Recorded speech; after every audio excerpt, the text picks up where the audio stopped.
phone. This is a fully digital phone. You can't use it with a regular POTS line. You do need a VoIP service or IP PBX to use it. It runs Android, so it's a lot like having an Android tablet with a handset and stand.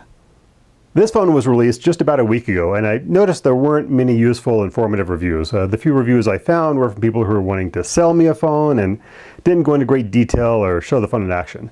I don't sell phones, so we're going to take a look at the good, the bad, and the ugly.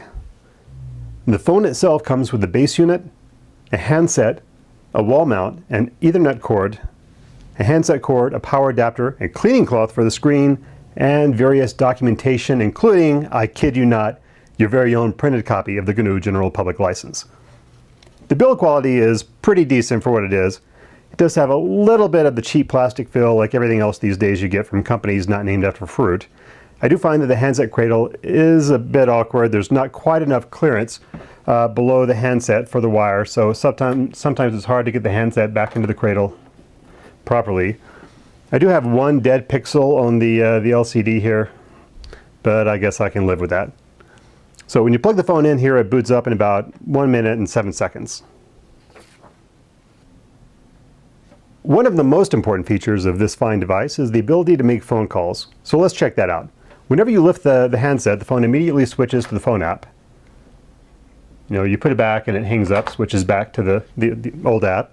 You can also easily make calls with the speakerphone, just hitting the phone icon here. You hear the dial tone. We can make a sample phone call here.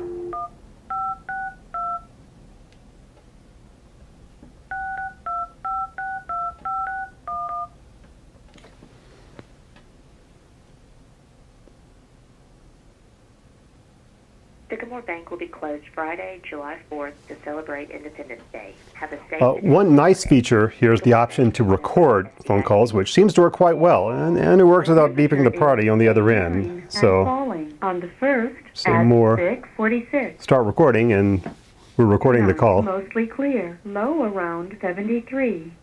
Tomorrow, 30% chance of thunderstorms, high around 91. Main menu. For weather, press 1 now. The speakerphone seems to be pretty good. The handset has very good quality. Unfortunately, it's so good that the other party can hear me breathing unless I consciously move the microphone about an inch away from my mouth. So keep that in mind should you get one of these phones. There's also support for a Bluetooth headset, and it works about like you would expect.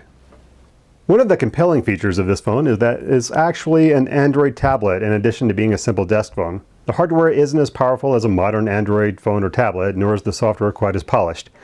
Don't buy one of these expecting it to be as slick as a Nexus.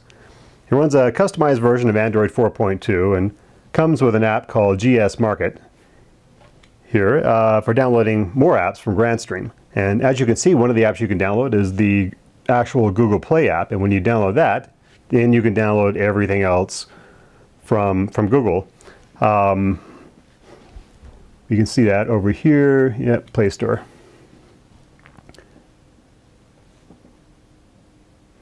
Google is actually very protective of their Google Play suite of apps and usually require devices to meet certain standards before a license is granted, so I am kind of surprised to see Google Play available as a download from Grandstream.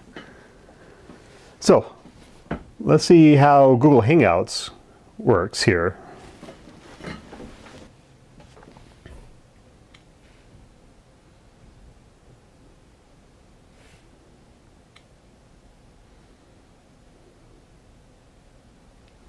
Yeah, I can start a video call with myself.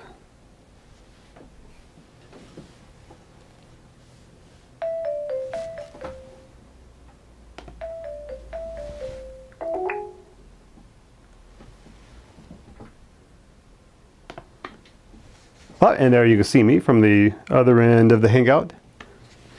It mostly works like you would expect, but your video, as seen by the other party, is pretty bad and a bit laggy. It's a small, cheap camera, and the device does seem a touch underpowered for keeping up with the video encoding. I noticed a bit of flakiness when trying to enable a Bluetooth headset earlier. When I switched over to Bluetooth, the incoming audio became garbled. Then I switched back to speaker, and the incoming audio fixed itself, but played through the Bluetooth headset. If you can imagine that. So Also, whatever you do, don't lift the handset to talk in Hangouts, because the moment you do that, you're not going to be able to talk in Hangouts. It's going to go to the phone app as such. And you'll have to go back to the Hangouts without being able to talk on the handset. I've come to the conclusion this phone isn't really meant to run arbitrary Android communication apps very well. If you just stick to the core features of the phone, you'll probably be okay. So how much power does this use when you have it plugged in all day? I put a kilowatt meter on it, and I found that when the screen's turned off, when it's in sleep, it uses about 3.1 watts. When the screen is on, it uses 6.0 watts. And if you have the fancy screensaver with the photo animation going, it'll actually use up to 7.2 watts. I have noticed a few other problems with the phone. Yesterday after a call, the phone wasn't able to go back to sleep, as if some sort of screen wake lock was in effect. So when I noticed this a few hours later, I lifted the handset, put it back, and then the phone was able to go to sleep again. The screen seems to pick up fingerprints very easily. I guess that's why they provided the cleaning cloth.